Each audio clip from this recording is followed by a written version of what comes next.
So, when you think about Asia, what's the first thing that pops into your head? It's the size, right? Just how massive it is. But what if I told you the real story of Asia isn't just about its size? It's about its incredible, almost unbelievable extremes. We're going to explore how a single piece of land can be home to the highest and lowest points on Earth, and what that actually tells us about our world. See, Asia isn't just one thing. It's a place of powerful opposites existing right next to each other. There's a reason it's called a continent of contrasts, and that is no exaggeration.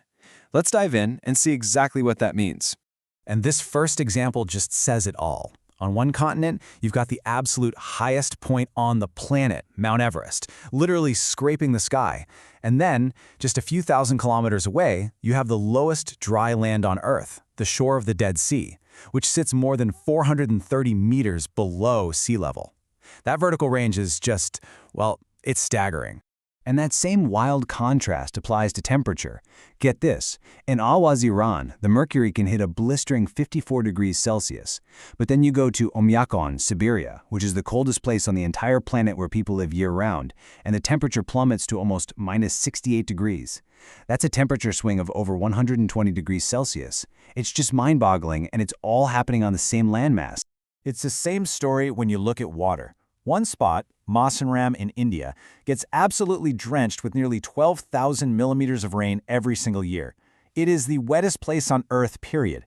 And yet, huge stretches of the very same continent, like the Gobi Desert, are defined by being bone dry.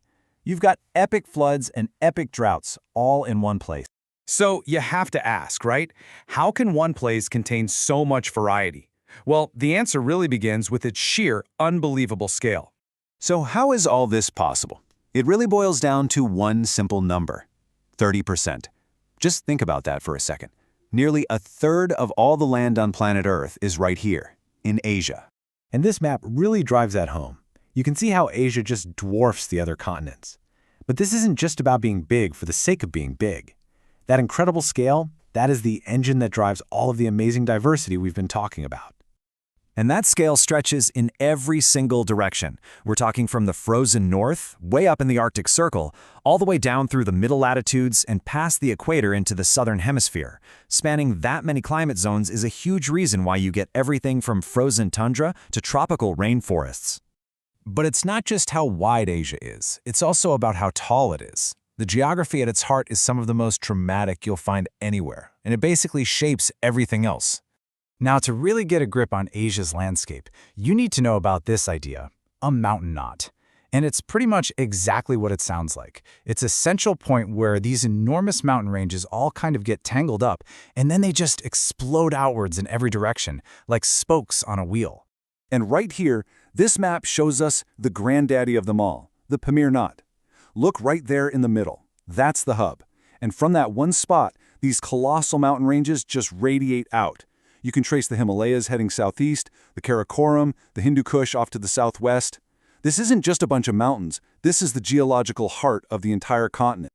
This massive geological pileup has created something so huge and so high that it's earned itself a legendary nickname: the roof of the world. We're talking about the plateau of Tibet.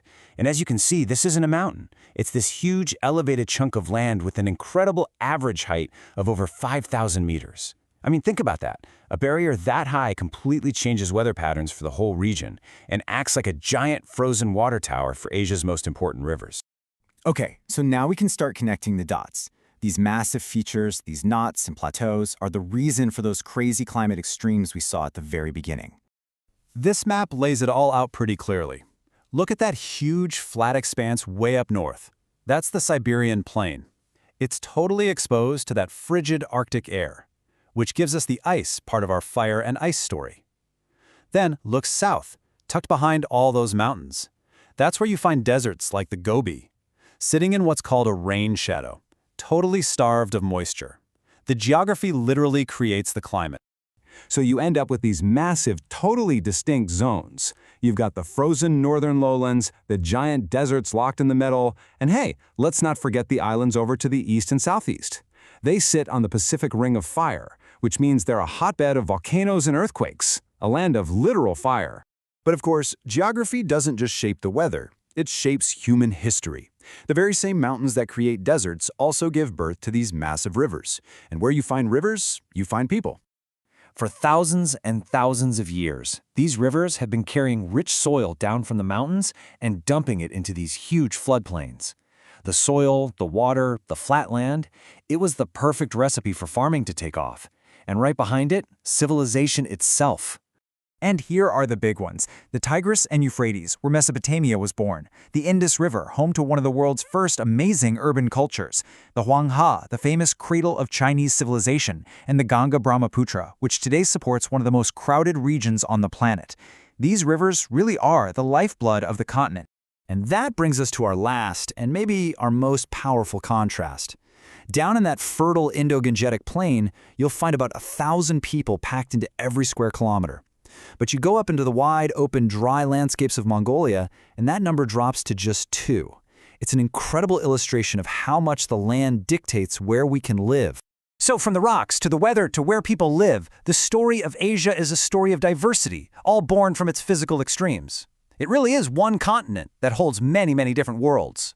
And this is where it all snaps into focus. When you put the physical map right next to the political one, the connections just jump out at you.